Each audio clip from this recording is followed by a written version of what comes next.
Tech giant Uber's had a tough few months. First, Uber CEO Travis Kalanick is pressured to leave Donald Trump's advisory council after activists launched a Delete Uber social media campaign in response to the president's travel ban. Then female engineer Susan Fowler published a viral blog post detailing the company's culture of protecting sexual harassers. And now Uber is under fire for secretly using a program called Grayball to evade law enforcement for years. So joining me now to talk about this program, whether Uber might be facing legal consequences, is Molly Barrows, legal journalist for the Trial Lawyer magazine. Molly, it just goes on with Uber. Every month there's something else. Tell us about Grayball. Is it really a problem for them? Well, I guess we'll find out how big a problem it is. They're certainly under fire for it right now. Essentially, it's a fake app. It's a tool that's used to gather information through a fake app that makes people think they're getting an Uber ride when they're not. Now, they're just using this to gather information about riders who use a legitimate Uber app. Some of them are actually regulators who are trying to crack down on Uber being in a city. Maybe they're in a city without permission or a city that requires regulation.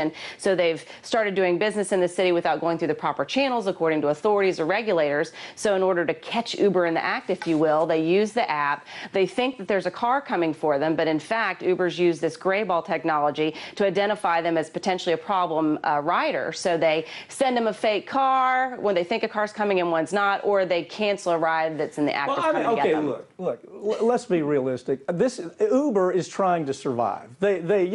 People have gotten tired of jumping into a taxi cab in New York City or Chicago or worse, where it looks like the driver has lived in the back seat for the last month. So they've turned to Uber. The market takes care of itself. Now, Uber has been under fire from the very beginning. If you really look at the money, it usually comes from organized cab industry, which is huge. This isn't mom and pop that's after Uber. This is major corporations going after Uber. I mean, do you really think the Grayball issue is does it rise to it's a legal problem that Uber has to be worried about?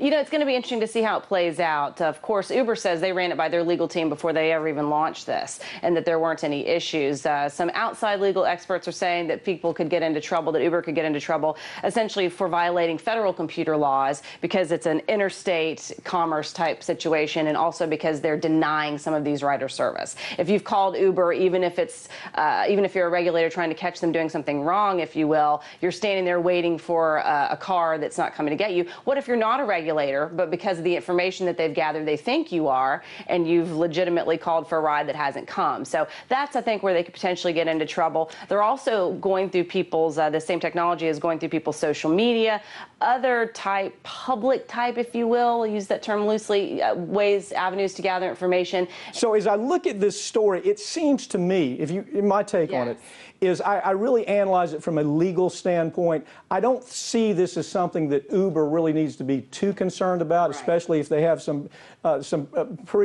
permission. Somebody's looked at it and they said, you know, we've analyzed it, we don't see any problems here.